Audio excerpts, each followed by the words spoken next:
live. So, oh, well, we got to make sure that we weren't talking about anything too inappropriate. All right, welcome to my channel. This is the Humane Mind live stream. Today we will be talking about racism, any kind of subject of racism, which is kind of weird because my brother had picked this topic out about 3 weeks ago after our last live stream. And it seems to be the perfect week because we were supposed to do this actually last week. But he had his kids, and it was getting too late in the day, and so we decided to move it a week forward. And it seems like the perfect time, because this week we've had the PewDiePie incident where he said nigger on his channel, and everybody freaked out and thought it was the worst thing in the world. We also, this week, we have a rapper that had a music video where he is hanging children. It's sick. Oh my god, I saw that. Yeah, I saw that. Hanging children, and it's supposed to be because it's supposed to be, I guess, mocking the lynching, that happened to black people through, by the KKK and that sort of thing. But like, it is bizarre. Also, to say the least. Yeah, and also since that point, I've got a couple of videos I want to play. I'm going to bring up the music video. I don't think I actually want to play the full thing because it's pretty disturbing. I'd mute it. I mean, here's the thing, right? He's doing this to mock what happened over half a century ago.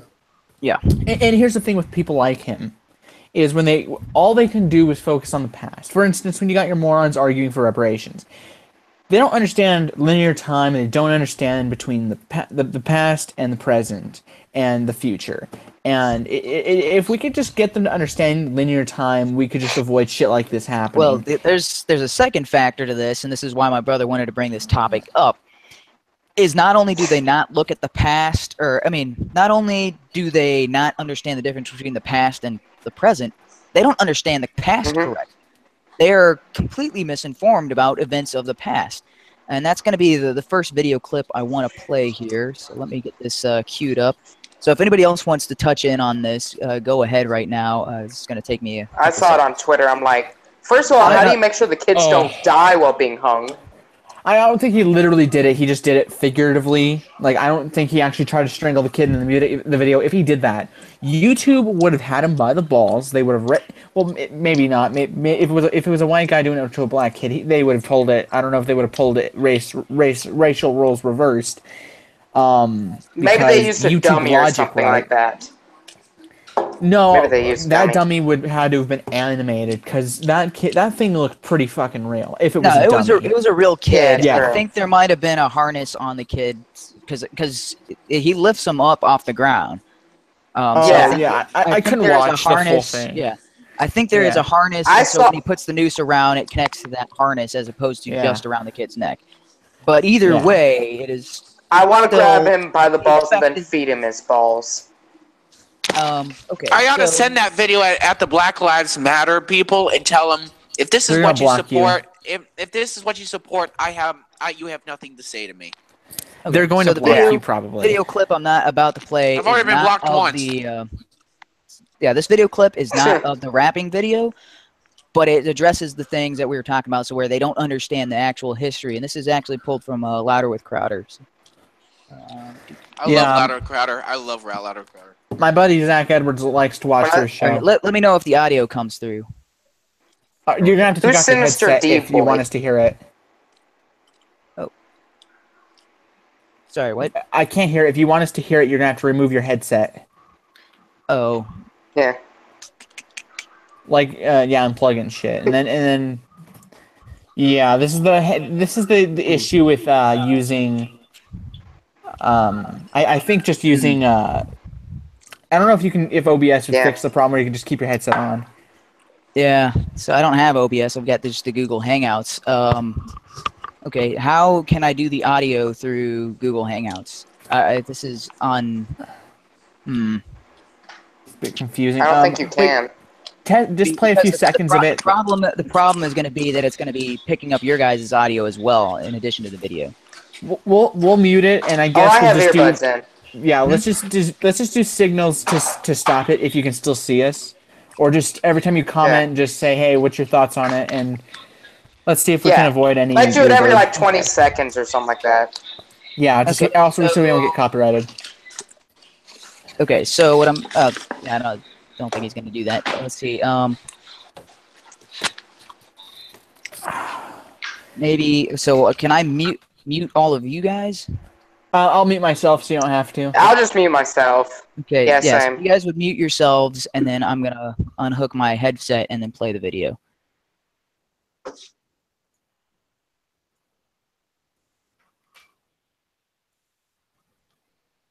We always learn about American founding fathers who had slaves. You know, this was a practice that was carried over from centuries, but we never really learned about the Islamic slave trade, about the slave trade that occurred in Africa and still occurs in portions of the world. Yeah, well, you did two really important things there. Number one is we're tearing out all these statues because they're associated with slavery.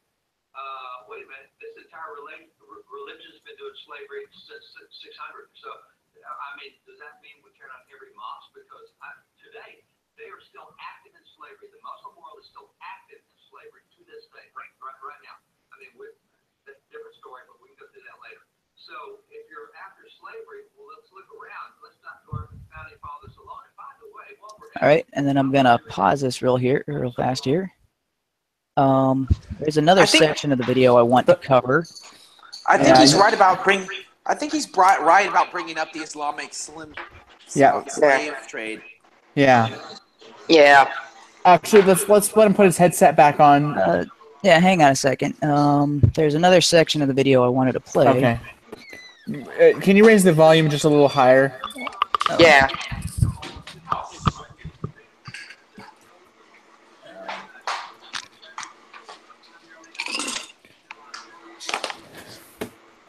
How is my audio, by the way? It's good. That's good. Did you guys mute yourselves? Oh, let me do that again. Okay. Yep. All right. You have blacks elected to office in 1768 in New Hampshire, re-elected for 49 years, 8 different political positions. You have a number of black heroes in the American Revolution, major paintings done of them that nobody ever sees today because we don't think the blacks had any role in the revolution. Right. So we get this politically correct nonsense going, whether it's on Islam or the founding fathers or slavery. By the way, when I'm talking about political correct, every single statue that's come down has been of a Democrat activist that was a racial bigot. All right. Yeah, that was the part I wanted to emphasize. Let me go back and start. Oh, was I not sharing my screen for that last part? No, you weren't. Oh, well. The audio was there, so you yeah. guys can hopefully hear that. Oh, let me plug in my headset again.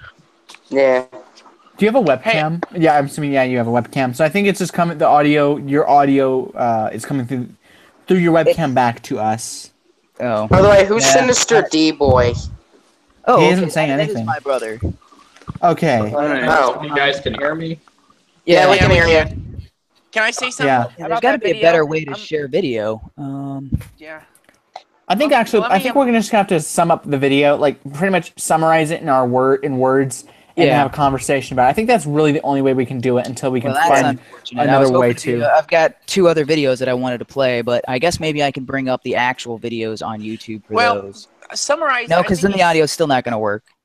Summarize. I think he says that that black people actually had a much more complex history in America than just being forced labor. That they had multiple positions in office. They fought in the Revolutionary War. I think the first person to die in the American Revolution was a black man, although he did fight on the British side. But that's a story for another time. And he and also the. So also, you just got to bring up that it wasn't a completely black and white thing. Near the end of the Civil War, a lot of blacks owned slaves themselves. Yeah. It was just the history between the blacks and in America is a lot more complicated than just we threw them on a ship, we took them here. It's more, and then we put them into slavery, and they've been slaves. All of them were slaves all time, all day. They had no freedoms, no nothing. No. It's more complex than that. Yeah, it's more complex than that. Like he was saying, there were blacks who fought on both sides in the Revolutionary War, and all the statues they're trying to take down in recent time, like all of those figures, those prominent figures, they're all Democrats. And yet, for some reason, there's this weird mentality amongst a lot of black people right now, where they still continue to vote Democrat, even though, and they call Republicans the racist people, and they're like, oh yeah, you guys are all the racists. And didn't Republicans free the slaves? Yeah, the Republicans were the ones, are the only reasons slavery was abolished. They say there's a big switch in the 1960s. No, and that's what, so that was the other clip I've got. So I've got one clip where Candice Owens is talking about all that. And she's talking about how black people are encouraged to vote Democrat, despite how the Democrats are the party of the KKK. Democrats voted against the Civil Rights Act. The Democrats were voting against slavery. Democrats were the people who were actually they were the ones who were hosing down people in the Civil Rights Act. They were the ones sending dogs against people. Yeah. Also, I gotta say that, and yet they still, if you don't vote Democrat, then you're not really a black person, and they call you a coon or they call you Uncle Tom. Yeah. Also, gotta say that the sorry, keep going, Esmond. Sorry, I interrupted you. No, go, go for it. I was going to say that in the the black support of the Democratic Party goes all the way back to the New Deal of the 1930s and Franklin Delano Roosevelt. I mean, they didn't want to vote Democrat at first, but he was offering them a lot of benefits in the Great Depression. Free stuff, basically, but it's not a racial thing. He literally was offering them a way out of the depression economic situation. No, and Franklin Delano Roosevelt, I have respect for him, but I do think there's many bad things that came out of the New Deal, like it is a big lie. If you well, I guess that is controversial, but if you listen to the Milton Friedman's perspective on this, Mises, Rothbard, anybody who's pretty much not a Keynesian economist is going to tell you, no, what Franklin Delano Roosevelt did with the New Deal was extend the length of the Depression. Every policy he did made it worse instead. Yeah, it took World War II. Yeah. World War II to get out of it. And the thing is that nobody knows this, but a war is actually one of the best economic spurs of ever. It gives everybody a reason to live for the war. Yeah. All right. Well, I don't want the stream to get into economics. Maybe another time. We'll do that next stream. It'll get boring. But I do want to say that what you're saying about war is something called the broken window fallacy, and I hope you go look up the broken window fallacy. I'll do it. Preparation for next. In preparation for 2 weeks. Yeah. So getting back on the subject of racism, so Daniel is in here, but yeah, sorry, I was trying to get my camera working. For some reason, this session it's not doing anything. I've had that happen before. Don't feel too bad. Well, I'm kind of. I didn't put my makeup on today, so it's cool. Yeah, I wish I knew how to get the ODB to work. So I've got ODB working for Twitch. I don't know how to do that with my YouTube streaming. So I'll try to figure that out for next week, so that way I can actually play the video clips I had lined up. But I'm looking at. So I'm guessing you don't have Audacity. No, he does. He has Audacity. He told us about that. Okay, I'm looking at the definition just to see what that even means. The broken window fallacy was first. Actually, fuck it. I'm just gonna go to the.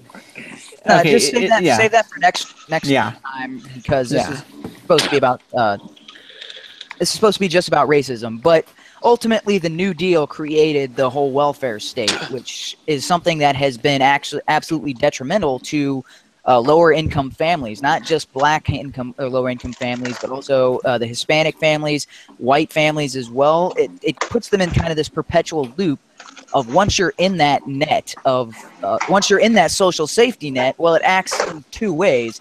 Not only is it a net to make sure you don't hit the bottom, the net to trap you in to make sure you never get out of the net. Like, because nets serve two functions, right? Nets either catch you when you're falling, or they trap you in. And Social Security operates in both ways. It's sort of like a snare. Yes. Well, since the main topic here is racism, I've come up with a theory that there's actually two kinds of racism, or racists.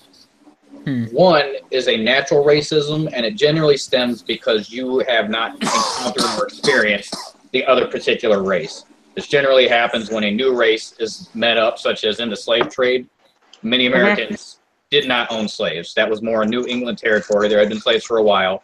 But this mass influx of another culture, another type of people came in, so there was a lot of unknown. And that unknown causes an initial racism. But as generations move along and people cooperate together, that initial racism disappears.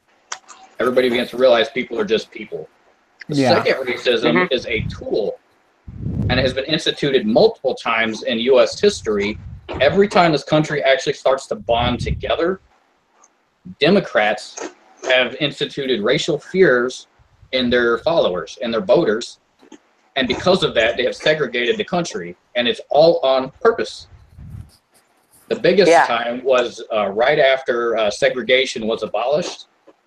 This country was on a massive uprise until the war on drugs got started, and then it was deemed that the black inner city communities were ghettos and horrible places, and look at all these drug users and horrible criminals.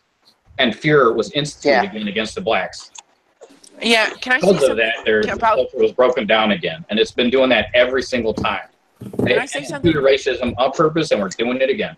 Hey, can I say something? I was going to say that that when you say natural racism, when you say people, you know, when people came over and then we started having conflict, I don't think that's exactly due to their skin color. I mean, it may have a factor, but it was mostly due to culture. I mean, the same happened with the Irish and the Germans. When the Irish and the Germans came in, they were white. And the Italians. But they hated them because their culture was considered correct. so backwards. It's more culturally based.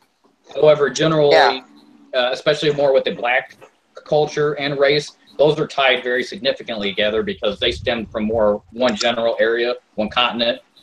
Well, that's Europe has spread kind of all over Russia. Yeah, that's something I wanted to touch on because there's this theory going around, or this something that people are saying. Like, I don't know if you guys saw this guy recently. It was on, like, I saw it on Matt Christensen's show, Beauty and the Beta, or with him and Blonde. And it was this video clip of a guy saying white people have no culture. He's like, you and I are white. We have no culture. And it's like, wait a minute. So you're saying there's no German culture, there's no Italian culture, there's no French culture, British culture, there's no Spanish culture, American culture, Norwegian culture. No, here's why it's kind of a misnomer. It's like anytime you mention a specific type of culture that is generally white, they say, oh, well, that's one specific thing, but there is no overall white culture.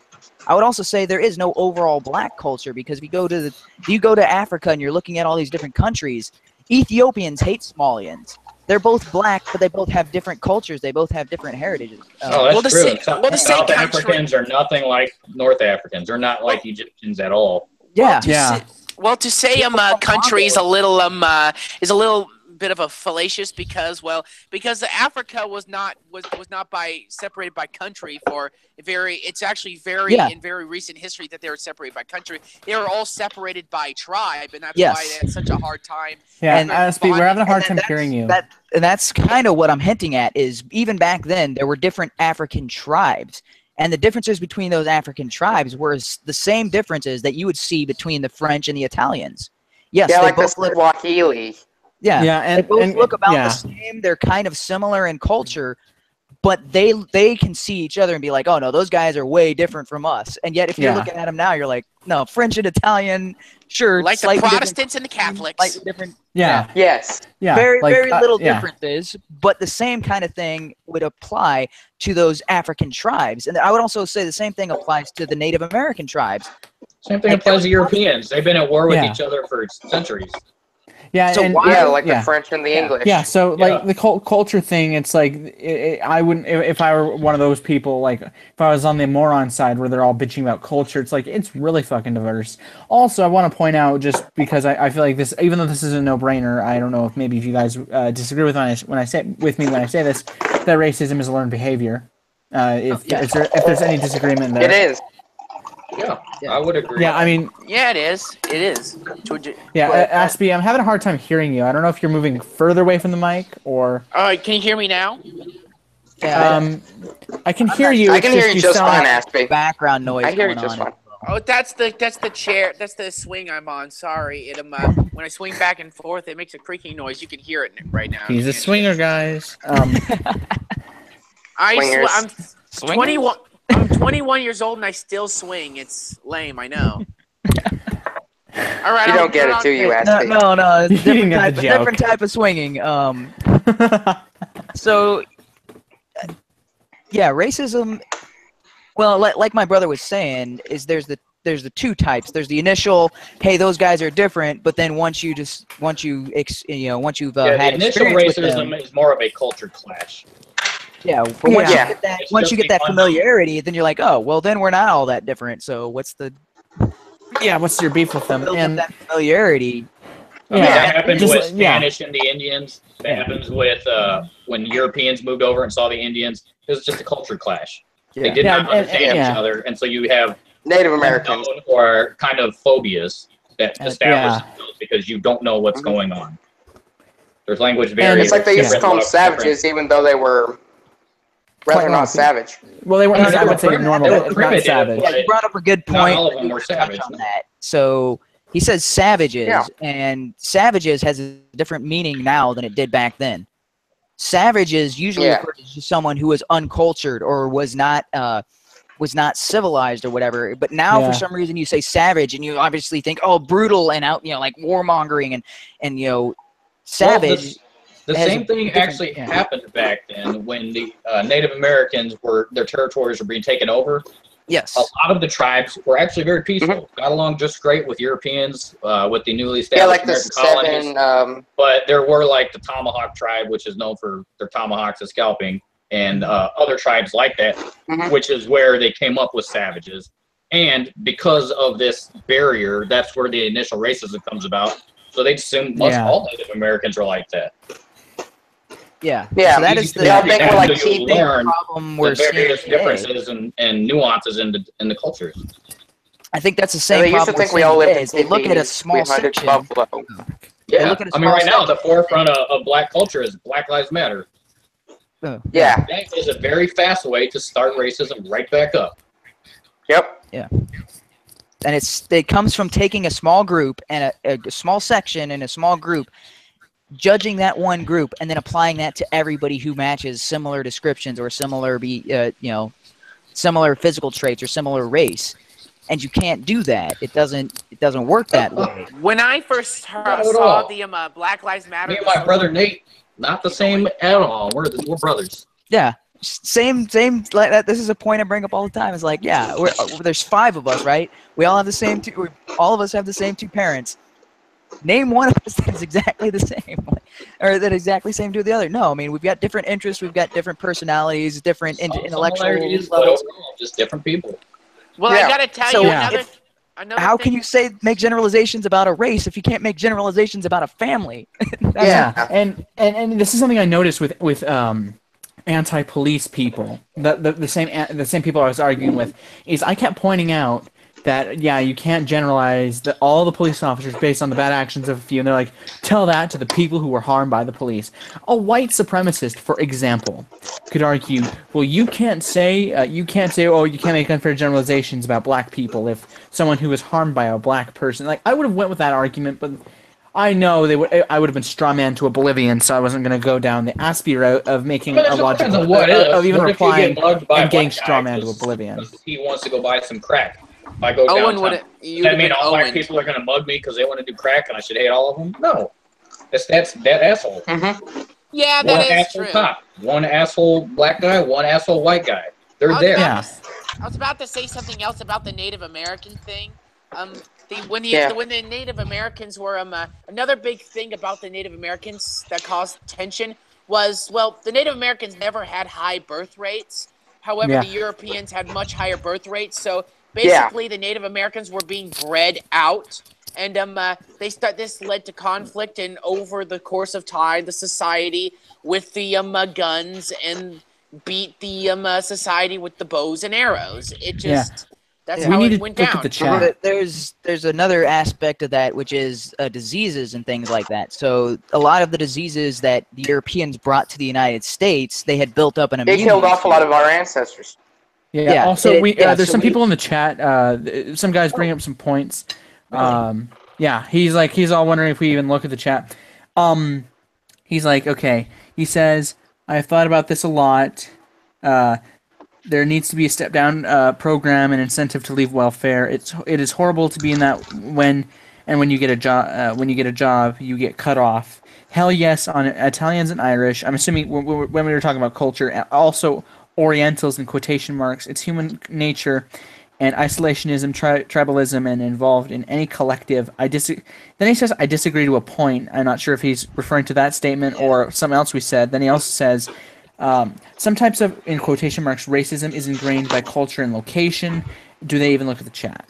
All right, so I just read all of his chat messages. We're not looking at the chat, so I didn't even realize anybody else was in the stream besides us. So. Yeah. See the chat. Thanks for checking it out, man. Yeah. Okay, QA. You got to open up the actual stream on Google.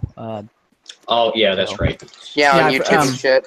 I guess I'll be the one to monitor the chat, just so if there's any questions, I'll just respond. And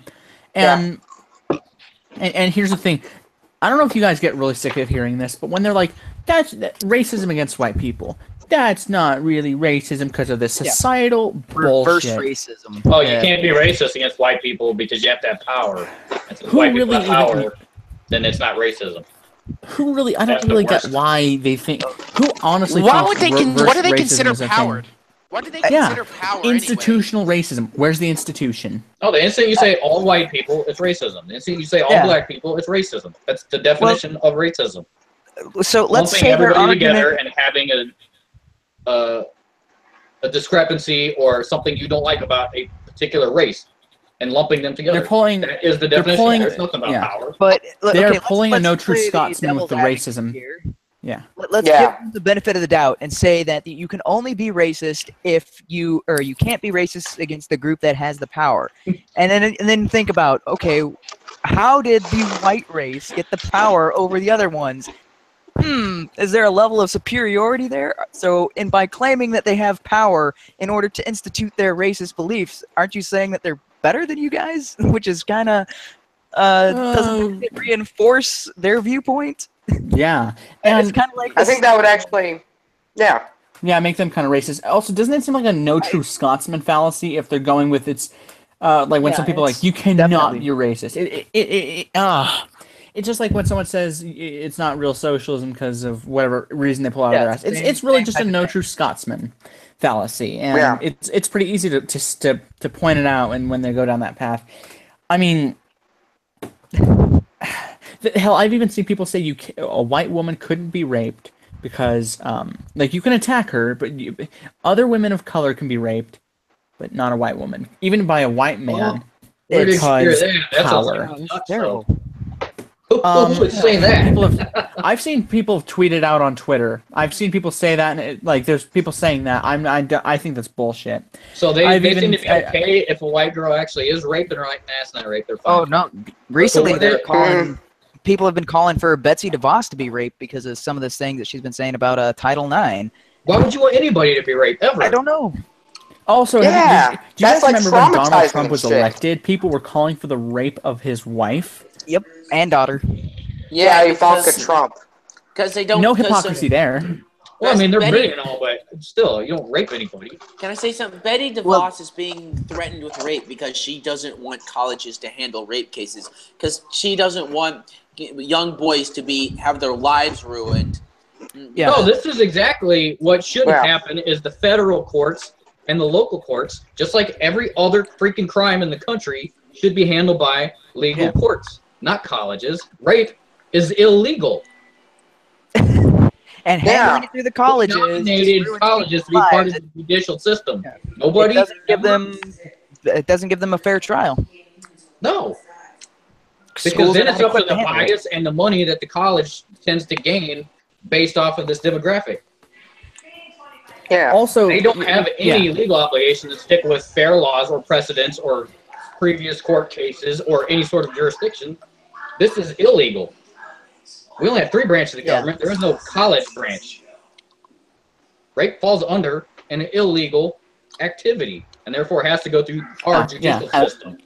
Yeah, and in colleges, there was a man who was arrested he was falsely accused of rape, and he sued the college. I'm thinking, good.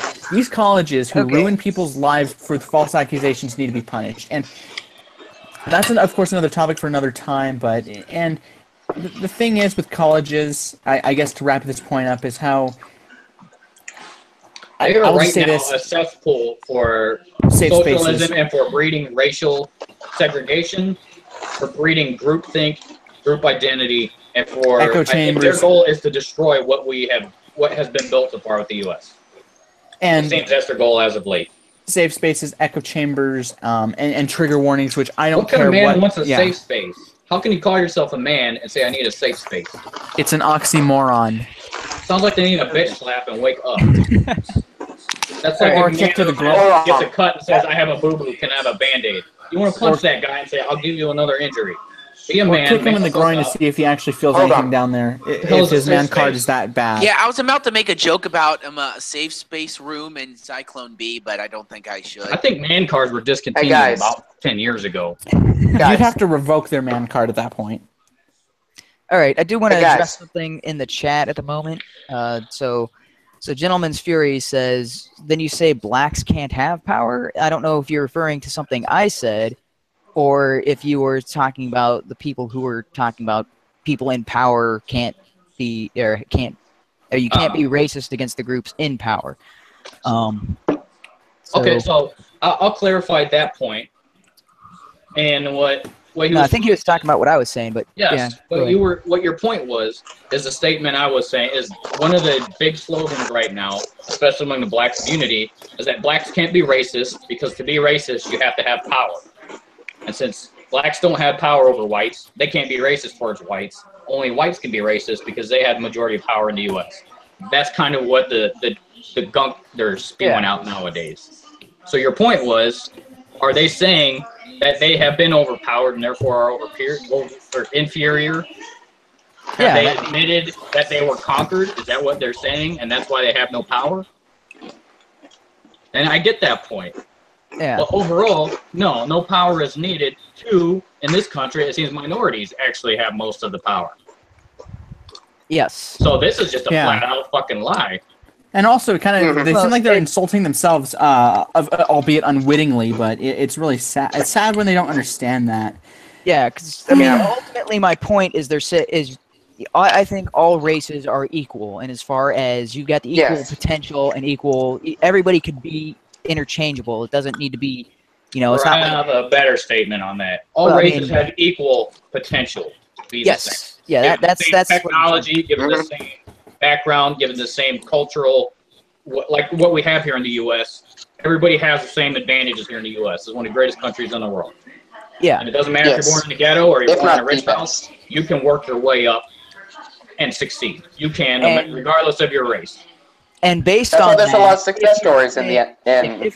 If they're saying that white people are in, so if they're saying that white people are in power, and how do they get there? That implies that not all races are equal because there is a race that is on top.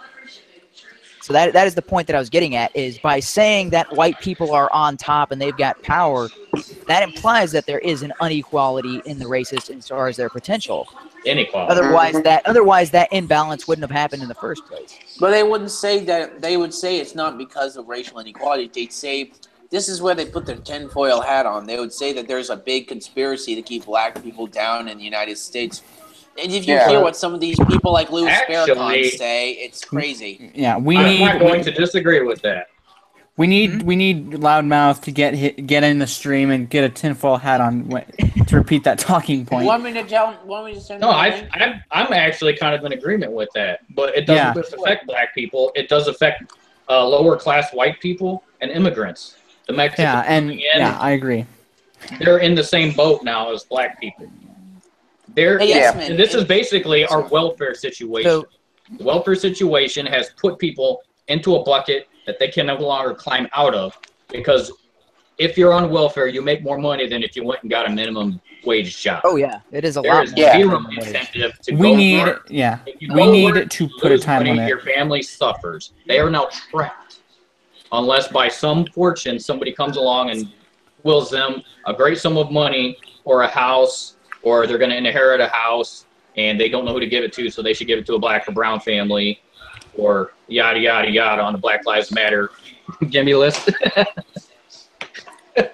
Yeah, that's kind of why I was trying to limit it to 4 people, because then people tend to talk over each other when you're larger groups. I think to be fair, let's I guess mute ourselves when someone's speaking, so we don't have like because I can hear the background noises from everyone's mics, and I guess it makes it a little harder to hear Aspie. Okay. That was mine. Here's my point.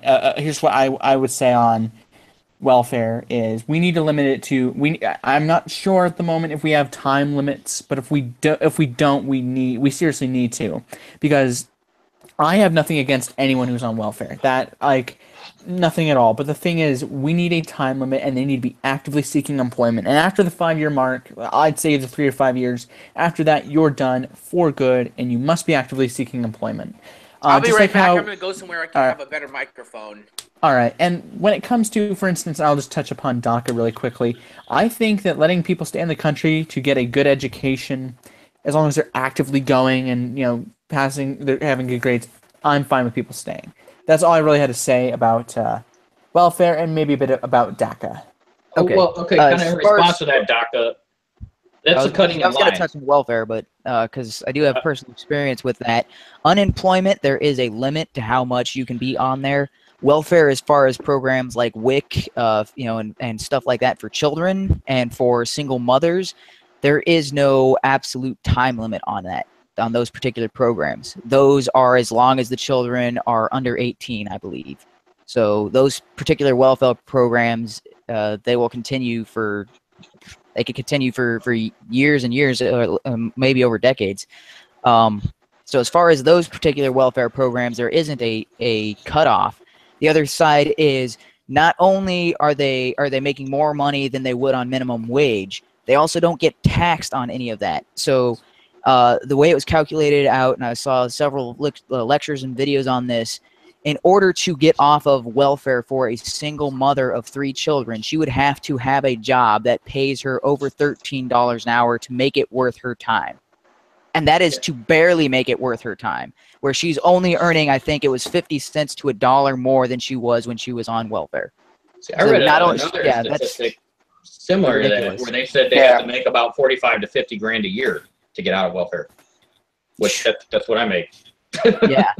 That's working 40 hours a week, right? So you're like, or more. Could I work 0 hours a week and make this kind of money, or do I work 40 hours a week and make slightly more? It used to be a lot of money, but nowadays it doesn't go anywhere. Correct me if I'm wrong, but wasn't it when welfare was first implemented, when it first began, people would hang their heads in shame, and being on welfare was a shame, and now people have turned it into a career. Now people proudly flash their welfare card, and this was all after World War II. Welfare got started, Social Security, and then when the the Federal Reserve got established and we started actually going into debt instantly as a country, welfare programs became established around that point. So thanks FDR and Hoover, assholes. Well, the other thing, I know this is once the welfare got established, yes, you're exactly right. It was kind of looked on as shame, and I need to get out of this as fast as possible. This is only temporary. Yeah. I'm going to provide for my family. I don't need the government doing it. That's how it used to be. After World War II, however, and then we get into the post-segregation area and then the war on crime, it became almost impossible to step out once you got on welfare. It's been formulated and readjusted to make it so.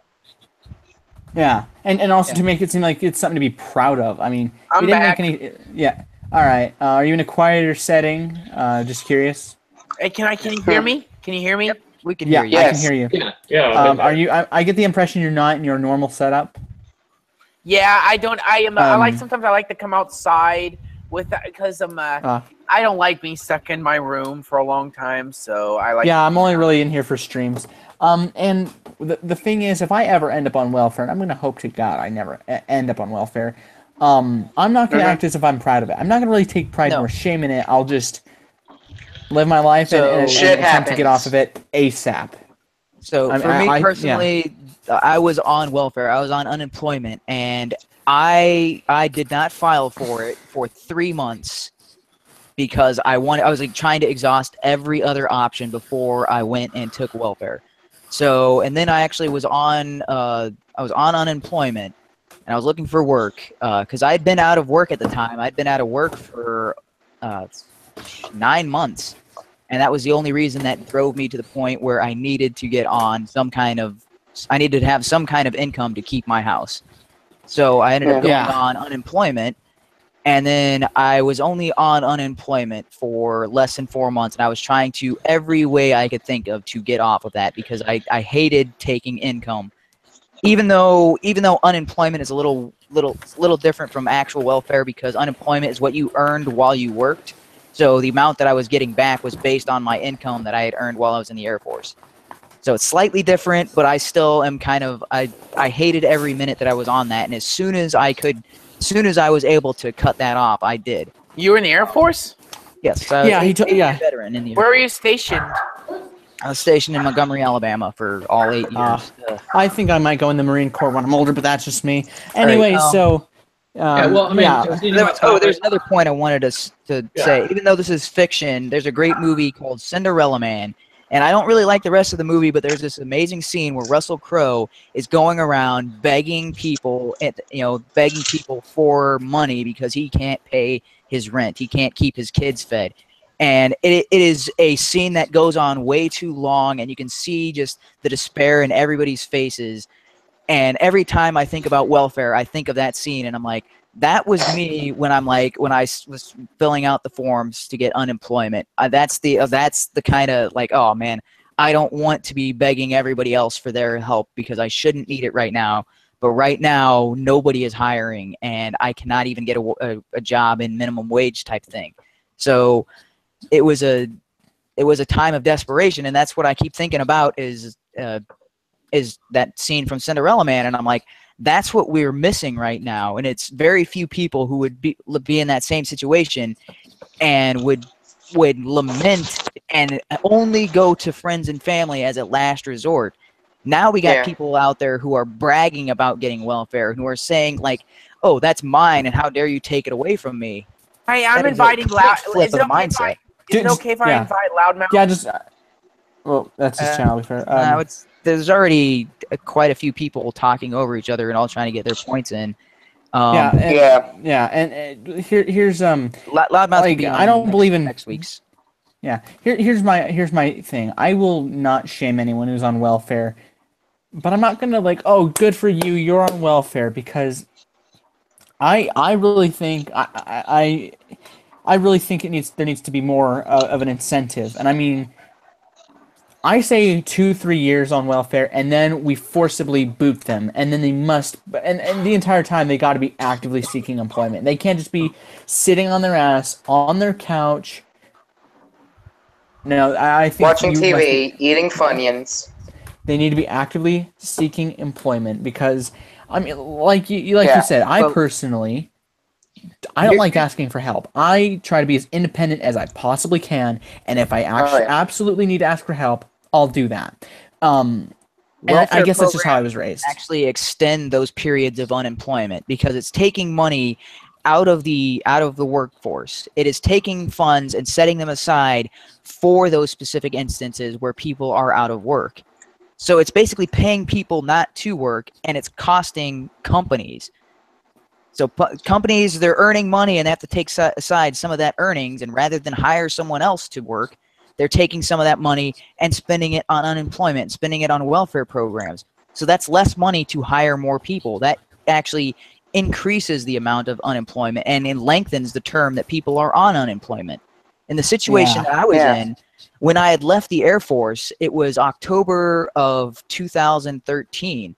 And that's when the government was threatening to shut down, and Congress wasn't coming to an agreement on the budget, and the economy came to a near standstill. So up until that point, I was getting 1 or 2 job interviews a week, and then October hit, and nothing but crickets for over 6 months, because everybody was so worried about the condition of the economy, because the government wasn't meeting their budgets, they were threatening all this crazy nonsense. Companies were in a state of fear, and they weren't going to risk their money. And that entire time, those same companies were still paying into welfare system. They're still paying into unemployment. And that money was going towards people not working when it should have been going towards people trying to get work at that time. Yeah, I absolutely agree with that point. You said this was around 2013? Yes. Okay, so yeah, this was towards the close of the housing bubble burst. Yes. Which people were still extremely skeptical, and anytime the economy started to dip a little, companies backed off, stopped hiring, because they didn't want to cause a second first. In fact, that's where I lost my job and had to go on food stamps for about 6 months because 2008, 2009 housing bubble burst. But I don't know if you guys watch Ben Shapiro. I'm going to assume you guys are familiar with him. I watched some of his stuff. And speaking on the state of the economy in 2008-9, I was pretty young when it happened, but I do remember some instances of how my family was affected. Just little bits and pieces. And yeah, I'm glad we're not in 2008 or 9 anymore. And hopefully we don't go back there hopefully ever, but I'm pretty sure we will at one point in time. Hopefully it's in the it's coming. That was caused by our government. Future. Yeah. It wasn't an accident. That happens. Our government did it. Yeah. Oh, what are you guys talking about? We'll save that for next stream. Much into economics. So on to a more positive and a solution to this. I brought up Ben Shapiro because he's got some statistical data that says there's 3 points to make sure you don't get on welfare and that you succeed. You have an 80% likelihood to succeed and never have to get to that point. Finish high school, get married before you have any kids, and get a job. That's it. Well, getting married before having kids, what do you mean? Getting married. That whole fact has been lost on our current culture. But the reason that's important is because if 2 people are married beforehand, they combine their finances, they save up, and they prepare to have children. Yes. Versus that makes sense. Yeah. Child. Instead of having 2 jobs, each person can have 1 job. Yeah. Correct. And speaking of Ben Shapiro, he used evidence to make an argument against. Getting back more on topic, the topic at hand, it was about Black Lives Matter, and he was using some statistics to disprove some of their talking points. And I thought it was a pretty good debate. And I watched it, and I thought he did a pretty good smackdown of 3 or 4 of the founders, or some people defending Black Lives Matter. And let's just be honest, they fall under the definition of a terrorist, of terrorists. Mm-hmm. With some of their actions. I mean, if you take the definition... Sort of like Antifa. Yeah, absolutely. The same with Antifa, BAM, the KKK. The state of New Jersey declared... Yeah, the state of New Jersey, Department of... I can't remember, declared Antifa terrorist groups back in June or July. And I think racial supremacists, the KKK, racial nationalists, you get the point... And all those other groups that I oppose Nazis, and I think the state of Illinois was trying to get them classified as terrorists. I absolutely applaud that, and it's then I was arguing with people about whether or not the police would be considered terrorists. Well, do you see every single one of them doing fucked up things? No, so we can't classify the police as a whole terrorists. Yeah. You can classify individual ones. Yeah, it's not a trend at all. I mean, there's some cops who fuck up. There's no trend line. If you stat it out on a statistical graph, there is no trend line. There's not even a correlation that is a strong correlation. So you can't build a causation without a correlation. Correlation doesn't mean causation, but you can't have causation without a correlation. So the fact that there is no correlation once you stat out the police handlings. And police brutality is a very small portion of police acts. It's still higher than it should be, but it's not enough to indicate a trend. Whereas with Black Lives Matter, when the majority of your rallies end violently with things being set on fire, people getting that is a huge trend. Same with Antifa, and same with other groups. And when people were saying, if you're going to declare Black Lives Matter and Antifa terrorist organizations, what about Nazis? All those other groups, and I say, actually, let's declare them terrorists too. I mean, the KKK is the exact same thing as Black Lives Matter, just 2 different flavors. Yes. Fucking ice cream. It's like chocolate and vanilla. And the other thing is, look, what group? One likes darker melatonin, one likes less melatonin. Exact same fucking message. I thought it was melanin. One likes fucking white people, the other one likes fucking black people. For sleep. But what group is behind all of these? Let's see. Who started the KKK? Well, that was Democrats. Who started Black Lives Matter? Well, that's Democrats. Who started Antifa? Oh, that's Democrats. Let's see. I think Democrats need to shut the fuck up and leave. Yeah, they're Democrats. I was going to say that I'm still Democrats, but far leftists. The Black Lives Matter don't like the Democrats because, well, they're not. They are Democrats. No, they are Democrats. They are Democrats, man. Yeah, even the founder of Black Lives Matter, I actually read up on one of the founders, and They're hardcore Democratic. Yeah, even though Hillary Clinton was like, for example, like I think she was talking to some of the people with Black Lives Matter. Even one of the founders was actually very critical of her and everyone else, and she voted for another candidate. But and with people like some of the people with Black Lives Matter are sketchy people, and some of the members, not all, of course, are.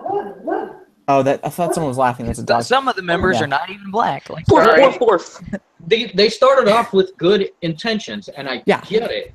But why did they have to start to begin with? There should have never been a Black Lives Matter. There should have never been a KKK.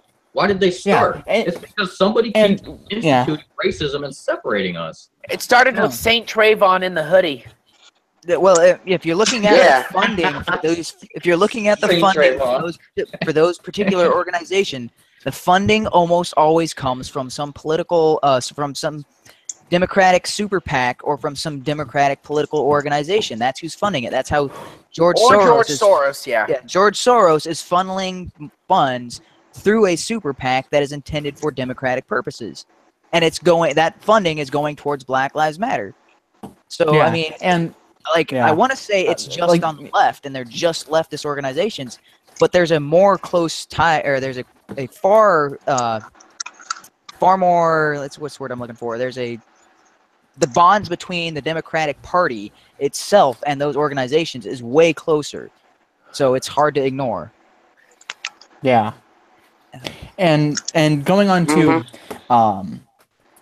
with people who say, well, with the name, I don't really think criticizing the name is the strongest point. But I would say, if I would have founded Black Lives Matter, I wouldn't have called it Black Lives Matter. I think it was a majority of blacks didn't like the term Black Lives Matter. Either call it Black Lives Also Matter, Black Lives Matter 2, or All Lives Matter. And I think people wouldn't criticize the name. And then you got people with Blue Lives Matter and things like that. I've criticized. What are even Blue Lives Matter anyway? I just want to state. So this is the tweet that is pinned to my Twitter page. It says Black Lives Matter, Blue Lives Matter, and All Lives Matter. I can't stand behind any of those types of hashtags. How about we just judge people based on their actions? Innocent lives matter. Because All Lives Matter implies that, stupid people lives don't matter. Why does it group? Yeah, I used to be a defender of the term All Lives Matter. Then I just stopped caring and thought, hey, let's just focus on everyone's problems and like egalitarianism, and just focus on the objective issues, and instead of just going with this specific group matters and just. I don't like the term Blue Life Matters, because I do know that there are corrupt cops out there, and they should be taken down. They should be kicked out of the system. I mean, they shouldn't be killed unless they're actively out there killing people. Then they need to be put to death by the state. But saying their lives matter based on their race or their uniform, to me, is just bizarre. And I'm like, well, it doesn't matter if their race or their uniform. If they're acting terribly towards other humans, we should put their lives as a lower priority, because, hey, you're going around being a dick. You don't get the same...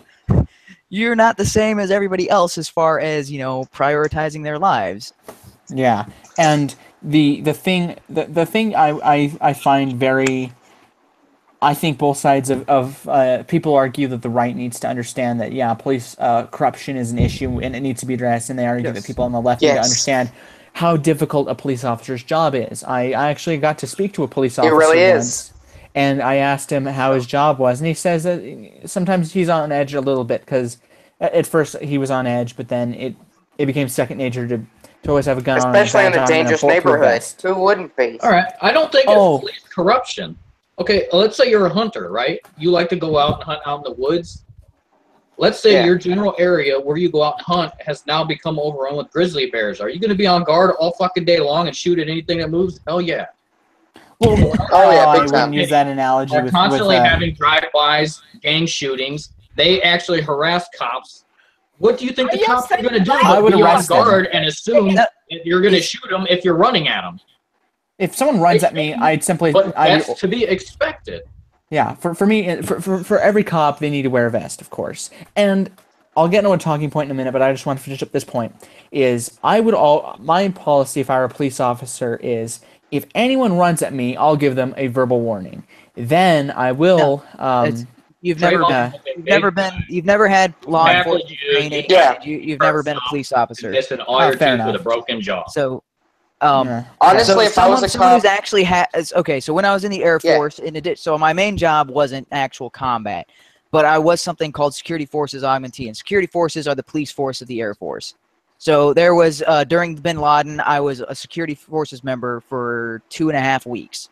2.5 full weeks. So these were 16-hour days, full weeks. So as part of that, I had to be trained up, and every piece of training they give to their to the law enforcement of the Air Force, I had to go through the exact same training, exact same shooting procedure. So this is one thing that I've mentioned this time and time again. They teach you, and this is the exact same training they give police officers. This is 2 to the chest, 1 to the head. If you ever pull out your gun, you intend to shoot somebody and end their life. You don't aim at a leg. You don't aim at something that's not vital. 2 to the chest, 1 to the head. Because if you ever fire your gun, the only reason you would draw that gun is when you intend to end somebody's life to save someone else's life. Yes. So that is part. Yeah. There's also something called the lethal use of force. And you always need to be 1 step ahead of whoever else you're engaging with. Yeah. So if somebody is charging at you, the correct response is not to just say, "Hey, sir, stop it." It's like, no, the correct response is to pull out the gun and aim it at their head. Actually, that is what law enforcement. Yeah, I would have pulled out my gun already. Hey, guys, and if they continued to run, I would have fired already. Yeah. I will admit I was wrong on saying that. I was going to say that there was a video of this Black Lives Matter activist. Actually, they put him through a set of police initiations. Not initiations. What are they called? Law enforcement training. Law enforcement, not the training, simulation, simulation of 3 different scenarios, and after they put him through all of these, he shot the gun every time, and then after that, he's like, "Listen, you got to listen to the police. If they're put in, if it's this close, you have to listen to them, or else it's completely justified." Yeah, and here's something I want to touch upon really quickly because I actually read an article about this, which I'll. First of all, HUMANe, would you be all right if I were to mirror this? Oh yeah, go ahead. All right with that. All right, and I'll provide a link to the article, and I will admit, yes, it's from Blue Lives Matter, but I found other sources saying the same thing. At the time of the there was a Black Lives Matter protest in Texas in the summer of 2016. The police were allegedly ordered in Dallas. I think it was Dallas. They were not allowed to have certain types of armor or weapons. They would look too militaristic, and they weren't, and that would have saved some of their lives. And it made no sense when they were ordered not allowed to. They were not allowed to have certain armor or weapons. I think they were only allowed pistols. They weren't allowed to have their rifles or shotguns. It contradicts everything that they are trained to do. They should be just like SWAT.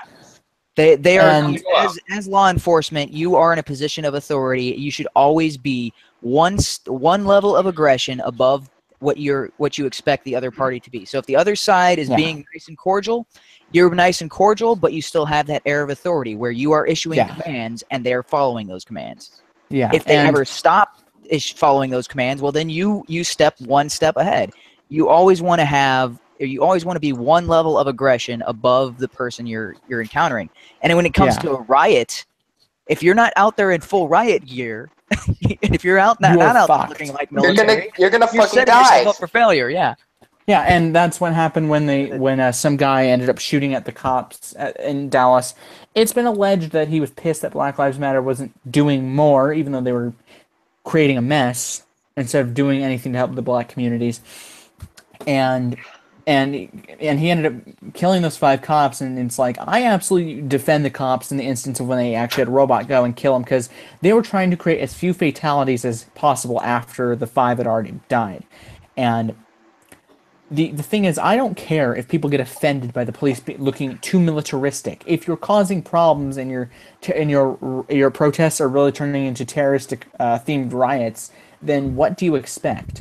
And with these types of people, there's just no getting through to them. They can't empathize. I've been told that I lack empathy, for instance. I know this is anecdotal, but this is just a simple talking point. I was told I lack empathy on the topic of immigration.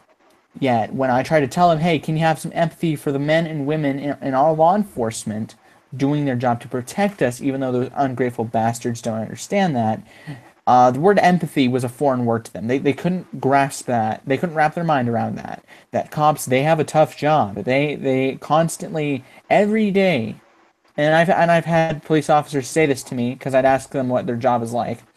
They would say that, you know, every time they would wake up in the morning and go to their job, they always knew in the back of their mind that they might not come home. And that was something they had to accept and put behind them, and it made sense. And I respect police officers. Sure, some of them fuck up and do not deserve to hold the badge of a police officer, but that you cannot apply that to all. Anyone want to respond to that? You go ahead. I was going to say that that the police officers actually a liar. A lot of reasons why they go nutty like that. Especially that one guy in Chicago when he was running down the street with a knife and the cop shot him like 16 times. One big reason why this happens is, well, because the police have to see that type of stuff every day. They see, they have to pick up the bodies of kids that have been shot. They have to deal with the gang members. They have to deal with all the scum in their cities. And after a while, that can really wear on you. So after a while, no matter how much training you've had, no matter how good of a person you may be, it'll eventually, most people, men, unless they get a break sometimes, are going to snap. They're going to do something irrational, and it's going to end up with somebody getting shot. I don't know if this is true, but aren't they supposed to get like a checkup, they do psychological evaluations. Okay, so how often? It is twice a year, which that I guess that depends on what state and what they're required for a psychological eval after a shooting. Yeah. If they killed somebody in a shooting, immediately.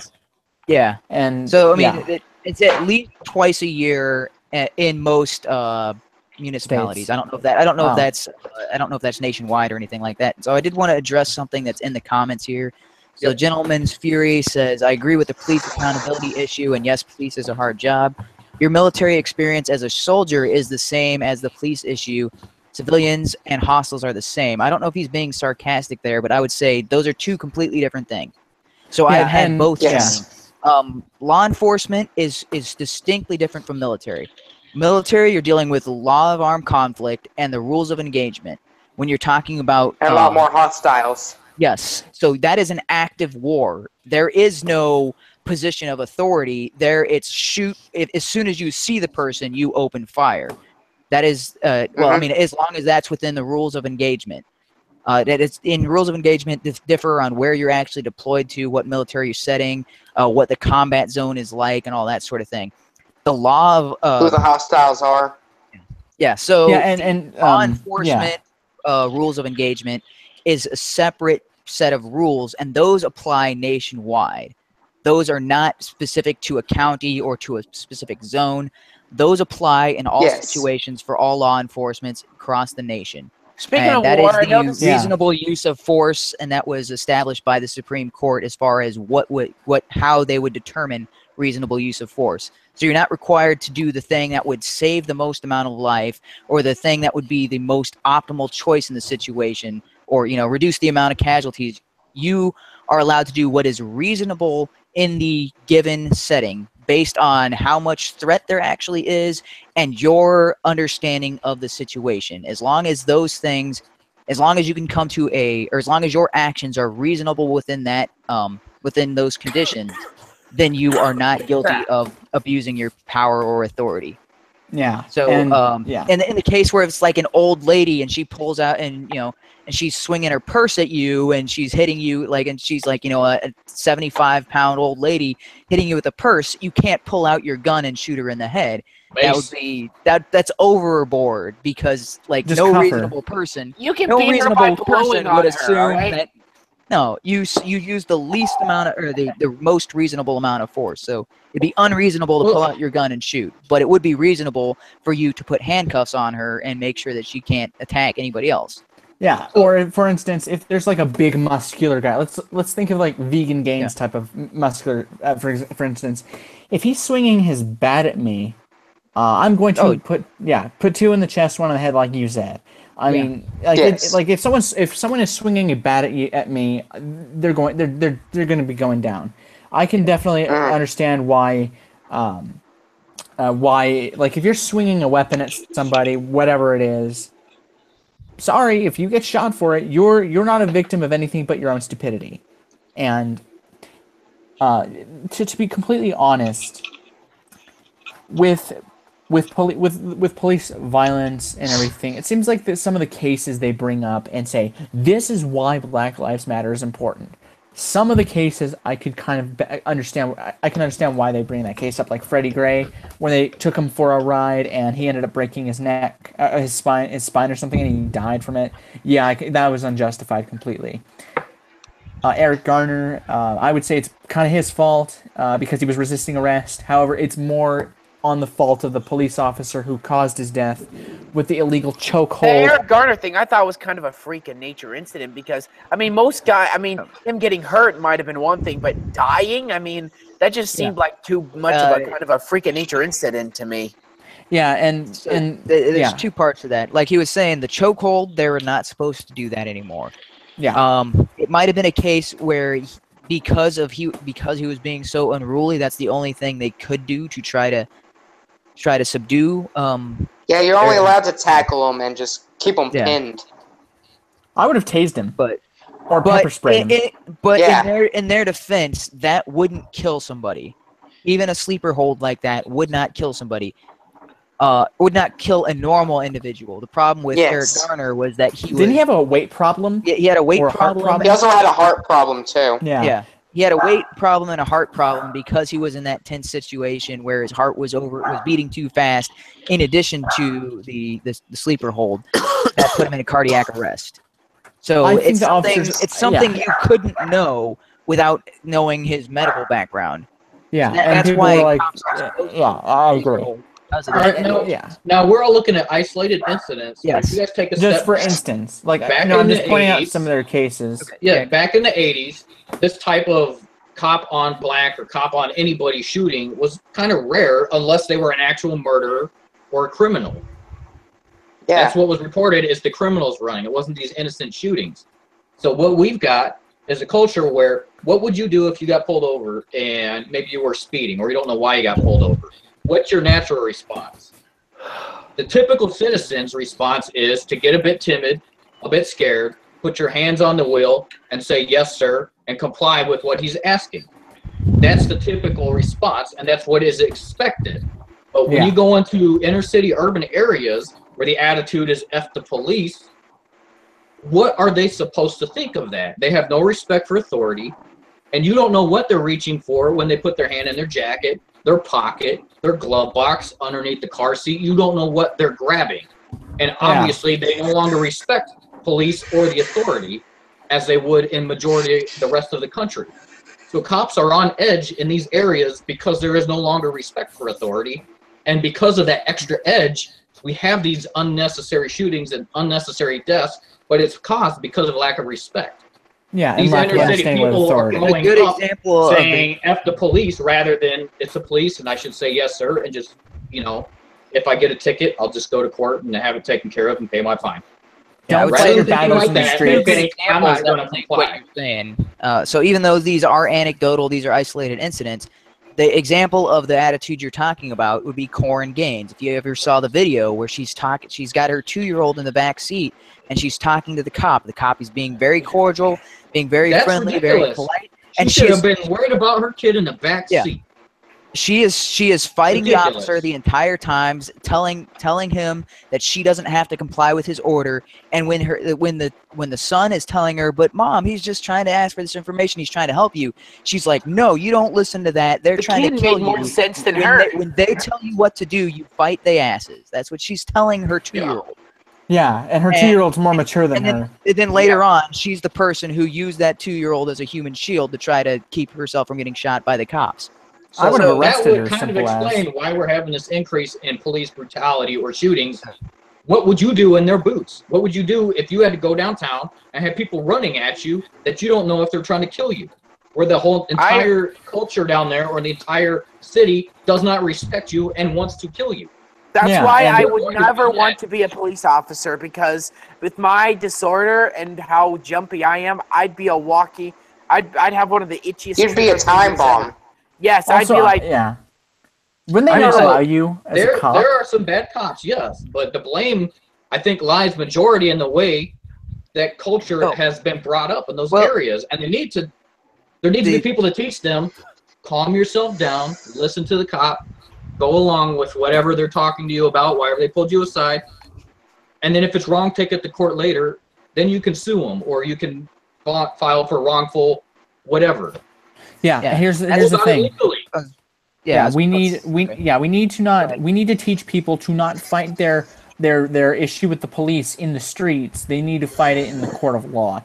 And when people constantly, it's like, I hate having to I agree, even though people are going to be like, oh, you're just blaming both sides, even though you can kind of blame both sides for the bad cops and the culture of lack of respecting authority and lack of understanding how to be disciplined. And that is something that is going to be detrimental to both sides, because then you're going to have the increase of police violence. And I absolutely agree with the argument that, yes, there is a police brutality issue, but as even one case is too many. But of course, we need to look into the deeper reason as to why it's happening. Think about all of the scenarios that we've discussed and all the ones that are brought up by Black Lives Matter and all of that. 9 out of 10 of every one of these incidents that Black Lives Matter is out there supporting and saying, oh, this was an unjust killing and all that sort of thing, resisting arrest. There are very very few instances where the person who was shot was not resisting his arrest. I can think of, there's the Philando Castile, where he was not resisting arrest, and oh man, I don't know the other guy's name. I don't remember the other case, but there was another guy in a similar situation where he wasn't resisting an arrest, and the officer got trigger happy and ended up it was the North Carolina when the woman ended up shooting him. Oh no, he was resisting arrest. Wait. Oh, he was resisting arrest. She thought she was shooting him with a taser, but she shot him with the actual gun. But there was also the other incident where that girl was riding a bike and they mistook her for some guy that got called over the radio. I don't remember her name. So that was just ridiculous. I mean, that didn't match the description. But aside from those, every other incident that the Black Lives Matter has been raising an uproar, resisting arrest. They all have that in common, resisting arrest. Especially even the case of Michael Brown. That was, I think, the one thing that really kicked them off was the death of Michael Brown. And for months, you see nothing but protests about it, even though none of them really made a difference. And people would justify. They destroyed their own neighborhoods. Ferguson was left in shambles. They were even destroying their own stores. Buildings are on fire. Their own buildings. What did that prove other than a mass group of idiots? You obviously aren't worried about this guy. You're just trying to loot free shit. And justify with we're protesting. That kid got shot by the police. What are we going to do? We going to burn down our own neighborhoods, Tyrone. Let's do this shit. Because logic. Because reasons. Because there's no logic behind their protests. Well, a good protest is to get peacefully in front of the police station and protest at the police station and say this is not right. Don't burn your own freaking if they do it peacefully. I took this TV the moment out of protest. I took this DVD player and this Blu-ray player out of protest. Yeah, you're not a protester. You're a thug. Like the singer from Milwaukee. Don't burn your shit down. Take that to the suburb. Burn their shit down. Wait, what? Like at Ferguson, they're all like, "Hey man, why are you breaking our window because you're angry about Michael Brown?" Oh hell no! I just needed some new Nikes. And this is obvious. You can just look at Rodney King, right? You just look at those situations, and it's obvious what's going on. It ain't a protest. It's a looting, just flat out looting, and they want an excuse to do it. Oh, PewDiePie. What about PewDiePie? You think what he did was racist? Oh my god! I think PewDiePie just said some dumb shit while he's playing a game, and everyone needs to get over it. And he needs to watch his potty mouth. That's about it. Here, I'm going to say something real quick about my thoughts on hurtful words. The fact people still get offended by the word nigger is the reason it's still going to always be used as a hateful slur. For instance, it's like calling someone a Negro. It's just a fucking word. Get over it. Here's my Negro thing. spiritual. When I'm quarter Hispanic, and I've been called a spick when I was in elementary and junior high. I've been called a cracker and a honky and a Neanderthug and whatever the fuck you can think of. And at first I didn't understand what it meant, and then when I looked into it, I still didn't give a shit because the word had no real hate. It couldn't have any real hate because it's been bastardized by its overuse, and also because of the fact that it has as much a power to hurt you as you assign it. If I were to call, let's say I was of another race and I called HUMANE a cracker or a honky, how much offense HUMANE takes is completely up to him. Yeah, which and if we allow hateful words to be said, and we normalize it, I'm pretty sure we could take the hate out of the word, and the purpose of the word completely cancels itself out, because if the word's no longer hateful, then what's the point of saying a word? Like if Aspie was gay and I called him a faggot, most people have used the word and turned it into some... come on! Yeah, don't use the if, just say it. Alright, like... That's what he's complaining about. But the point is, if we take these hateful words and we just normalize it like the word faggot and dyke, and then the hate kind of just drips out of the word, and people will stop using it hatefully, and maybe the word might die off entirely. Well, the point is, why would anybody want to say those anyways? What's the purpose of using that? Yeah, those have meaning. What's the purpose of people using it? My remedy for that, if you're a guy and someone's calling you something, just think, well, at least my junk works. That kind of trumps everything. If you're a girl, say, at least I got tits. Can I say the same about yours? Yeah. Call me whatever you want. I know my junk works, I'm happy. Yeah. All right, so I did. My thought on this was people talking about men with tits. Oh God! Even on PewDiePie's honestly, if I had women's tits, I'd be playing with them all day. 1% of the time. Multiple things at once. I'm joking with you, JD. All right. Yeah. Too much over talking. Can I? My stream. I'm gonna say something here. So this is something that PewDiePie on his own channel says motherfucker all the time. Motherfucker. And he says nigger once, and then everybody goes into uproar, and I'm like, which one is more offensive? You do not realize motherfucker is someone, you're insulting someone by saying they have sex with their own mother.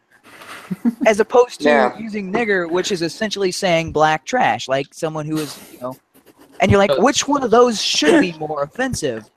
I think they're mad at him for culturally appropriating that word.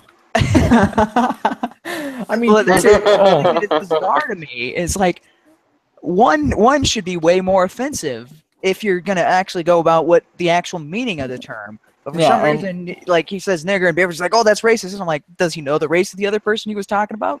No. Some random asshole online. It's and the amount of things that you can say that are FCC sanctioned. So I mean, you can call somebody a cannibal and like, hey, that's not an FCC violation, but call him nigger and like, oh no, beep, gotta clip that out. It's that to me is absolutely bizarre. Sure. Yeah, I mean, and it doesn't make any honestly. I think cuck's probably worse than that. Oh yeah. If I were to call like a male feminist a cuck beta faggot or just a cuck in general, I mean, you're basically saying that person, he's okay with his girlfriend or wife or whoever to be having sex with another man, and of course the cuck is not just being okay with it. Cuck is enjoying it. Where it's like being a voyeur watching your wife or your girlfriend having sex with another man. Someone else has convinced you that they should do this while you watch, and you should be okay with it. Not yet. No. Yeah, any man with any self-respect. That's not a man. I don't know what that is. The minute you go, the minute a man turns into a cuck, his man card needs to be revoked immediately, and he needs to. Yes. He can never, unless he uncucks himself.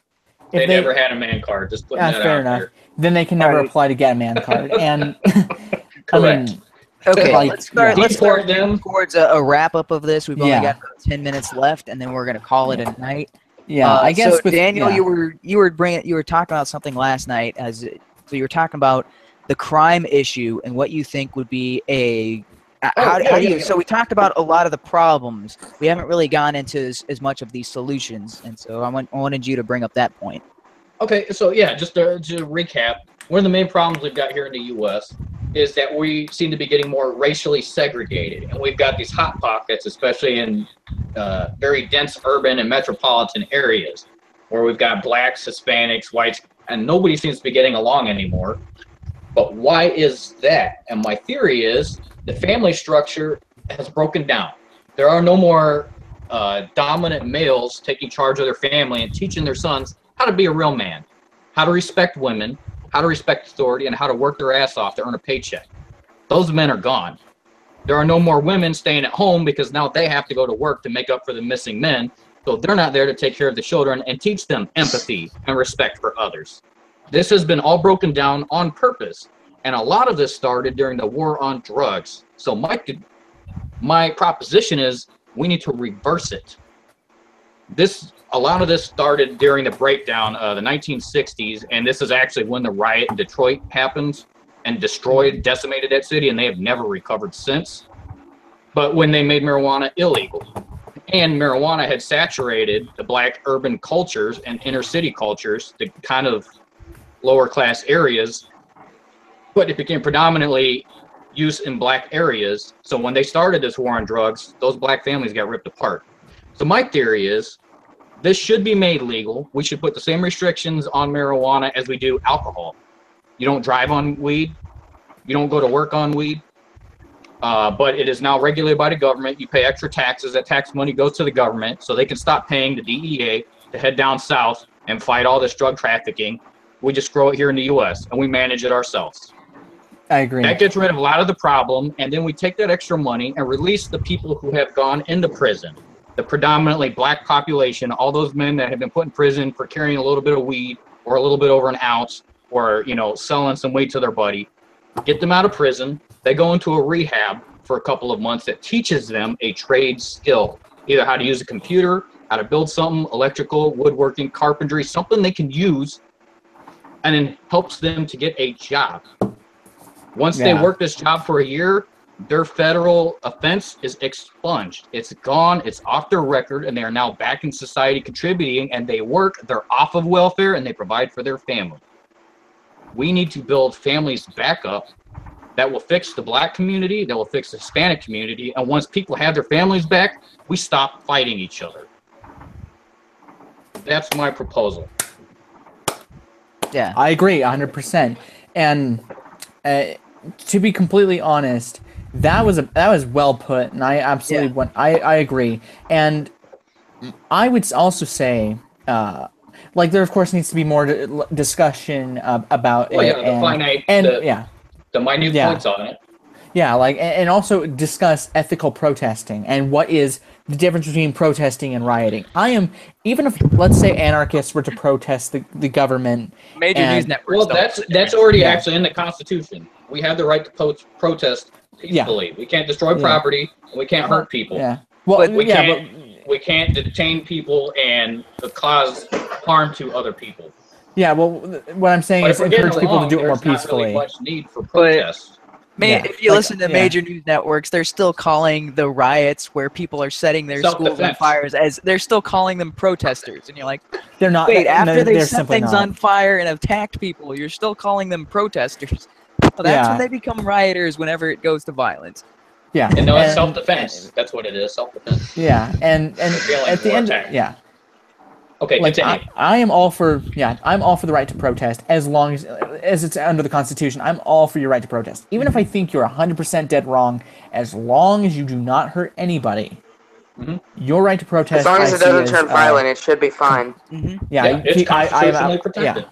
And I guess to wrap this up, I would say, of course, there needs to be more of a conversation about how to, as we've had about how to deal with police brutality, and also to deal with the legalization of ending the war on drugs and legalizing marijuana and things like that. And I would also suggest if for the argument of abolishing the police, what would be their option of replacing it? Because every single person from Black Lives Matter saying we need to abolish the cops, they have no solution as to replace them. Their solution is to manage themselves, but they can't because they're killing themselves. It's redundant. There's a lot of black on black crime. And there's I think there's at least 2 or 3 cities I know of in the United States, in either Texas or Kansas, where there's no police force. And apparently the crime rate is low, but I'm not sure if we can apply that. A few minute instances of it working. The population is also low, so that doesn't. Yeah. And they're also families. So imagine if imagine if in New York City or Los Angeles. That's the key point that I was making, is that's the breakdown of U.S. society, is the breakdown of our family structure. When you have a mom and a dad, they stay married, they teach their kids to work hard, to be ethical, to treat other people with respect, and to love each other. That comes from both parents. You don't go out and harass cops. You don't go out and start violent protests. You don't go out and do drug trafficking, and I don't go out and shoot anybody. Yeah, Those I got a quick question for you. Eliminate themselves. Quick question, because I know some SJW might say, well, what about gay couples? Like, what would be your reply to that? Wait, then they should do the same thing as any other decent parent would do. There's no issue there. Yeah. Teach your kid to work hard and respect other people. Regular straight parents. Yeah. Like, what a normal dad would do if their kid gets hurt is to pick them up. The mom usually comes by and, oh, got a boo-boo, put a Band-Aid, and the dad looks at him and says, are you okay? Then get back to work. Yeah. And people are losing incentive to do anything. They have no work ethic, and they completely... We've come into a society today where laziness is tolerated, and respect is a foreign thing, and respect it's just so pathetic. To be given without being earned, and that's bullshit. Courtesy, fine. Yeah. I'll give you courtesy. Respect, you need to earn that from me. Same way I would need to earn your respect. Don't just... Yes, for instance, I'm an ROTC, and I believe, and this is just completely out of how I was raised, I believe that you have to earn my respect. I will absolutely be courteous. That's fine. But respect is something you gotta earn. I even disagreed with the colonel in Army JROTC. He believed that you should just give it, and I respectfully disagree that no, you have to earn it. I believe that by anyone who served in the military, I believe they've completely earned my respect. Same with law enforcement, because they risk their lives for us. Even the most ungrateful pricks of our society, they have to defend them. And a lot of people who do a great job, they probably oftentimes do not get a proper thank you. And that is where I'll conclude my closing statement of this discussion. Aspie or JJ, what do you got? Do you guys have anything you want to add? JJ's falling asleep, so I guess it's a little late for you guys. No, I'm pissed. Why is that? Go ahead, Aspie. Oh, just some dickhead on the internet. He said, I will read his fucking comment on my newest video just to point out how fucking stupid, how sick he fucking is. I will say one last thing about this whole race thing. I was just looking at Tariq Nasheed's Twitter feed. Don't read. He will just infuriate you. Twitter feed. That guy is a professional troll. That's his job. Professional troll. Yeah. He's a troll. He is a uber troll. He is there to incite racism and hysteria. That's his job. But I was going to say that here's the thing. He put down that Ben Shapiro. He put up a video by Ben Shapiro, and he says that here's an example of Ben Shapiro's white supremacist, anti-black rhetoric, and he doesn't fit into the white. And I just gotta think he's Jewish, and they hate his guts. Not even a white guy. He's Jewish. Like he wears the hat and everything. He's got the yarmulke in every picture there is of him. He doesn't fit into the typical white Republicans. He's Jewish, which are predominantly Democrats. 70%. I mean, he's a Republican, but... Yeah, the majority would be of the other party. And, yeah, it honestly doesn't make sense. Like, when I first heard of him, he sounded like a Christian, to be honest. But no, it turns out I found out he was Jewish, and I was like, all right. Like, I liked Ben Shapiro. I just find him sometimes annoyingly over-religious.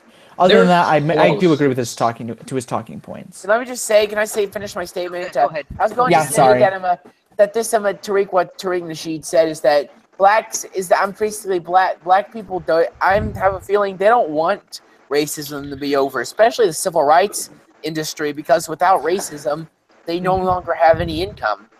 They no longer are relevant, and they need to keep some sort of division going, so that they need to keep going, so they can still keep relevant and still making money off their unearned moral superiority, and make everybody think they're miserable because of white people, and so they can continue to I would say yes and no. It's not that black people want to keep racism alive. It's that they're taught that they get free shit. And they're taught to cry louder because they want reparations for shit that happened 200 plus years ago. They want more free shit. And it's not necessarily their fault. They have been cultured to believe this, that they deserve all this free stuff because they're handed all this government welfare stuff. They're given free stuff daily. So that's what they believe is entitled to them. And the only way to keep this going is to say the reason that they're put down and need to rely on this free stuff is because of racism. They're just taught incorrectly, and they need to have actual people who care to wake them up and say, take care of yourselves. Take pride in being black and build yourself up and work hard. Don't yell louder. Real people don't yell. They work hard. Yes. Real people don't cry like babies. Yeah. Real people take initiative. Yeah, but here's one thing I want to bring up before we wrap this up is I don't believe, I do not believe in taking pride nor shame in your color of skin, just like I don't believe the whole straight and gay pride thing was nonsense.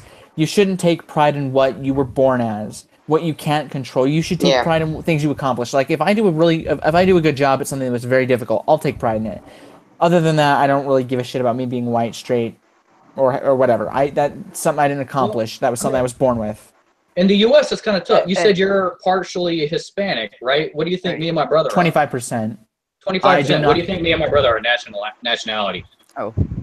American. We're 25%. We're 25% Korean, and probably somewhere around 20% Greek, and then a bunch of other European mixes and some Middle Eastern possibly. I knew your eyes looked a little squinted. More so than we're predominantly Asian, but we look like white guys. So we actually don't have a particular race, and that's a lot of Americans. This is a mixed race country, so racism actually makes 0 sense. Yeah, and that's why I still don't believe in taking pride in what you are and you can't help, like what you were born with. That's my closing statement on this whole thing. As always, thanks for having me on, HUMANe. Okay, I'm going to mute everybody, and then I'm going to talk for about 2 minutes. Thank you for having me on as well. Okay. Yep.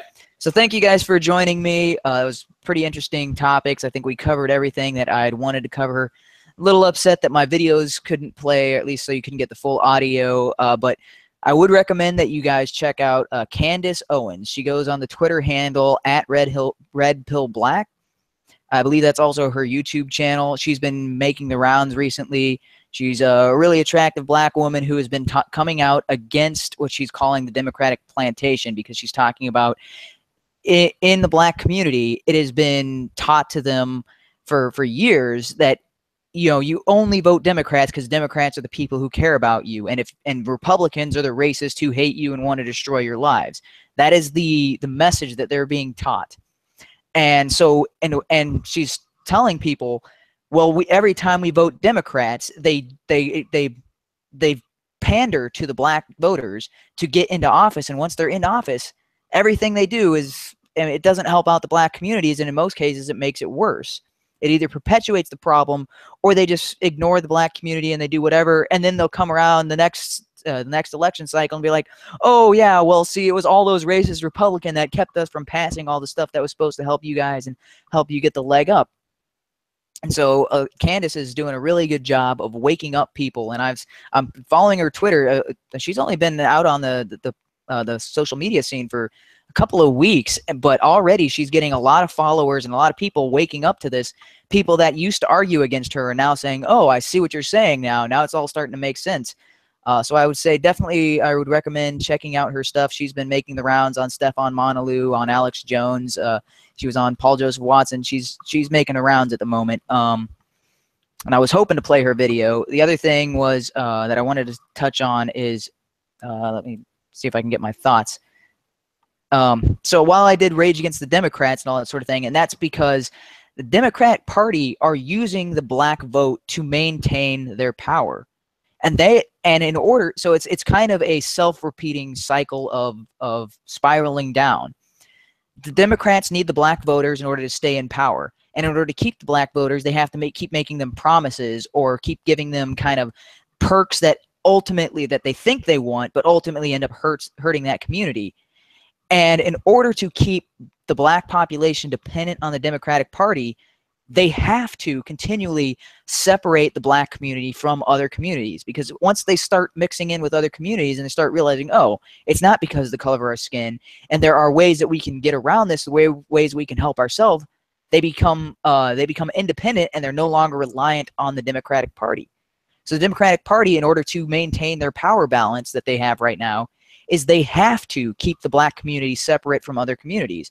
And that's why they're enforcing these racial agendas. They're trying to divide people based on race, based on sex, based on sexual preferences. They're trying to create these separations of groups, because then they can come in and say, oh, hey, the only way that you're going to get help, look, you're your poor marginalized group that keeps getting picked on by Republicans, or keeps getting picked on by white people, or keeps getting picked on by this other group. The only way you can get help is if you vote for us, and if you keep us in charge, and then we'll protect you, and we'll keep you safe, and we'll give you all you want. So it is in Democrats' best interest to divide people, and to create organizations that divide people, and to tell people that it's because of their skin, or because it's because of something that's immutable. And so that's why I think we're seeing a lot of these organizations expand within the past, year or two. It's because it is a ploy to keep their political power, because if they were just campaigning based on their platform and their ideas, they couldn't win. The only way they can keep in charge is if they're saying that we are the only way that you can be protected. So that's the last thing I wanted to say. Thanks you guys for coming out. I think we had a lot of good stuff, a lot of good points. Be prepared. So I know Daniel is probably not going to be here next week, but I do want to do another stream next week, and we will be talking about capitalism and economics. So that is the subject I want to talk about. Broken window fallacy, anything you guys want to talk about, we'll do that. This one ended up going a little bit longer than an hour and a half, but that is the time frame we're shooting for, and we'll do it a little earlier so that way you guys aren't so tired. All right, see you guys. Yeah, today we started at 7 p.m. Pacific time. Next Thursday we'll shoot for 5 p.m. Pacific Standard Time. All right, catch you guys then.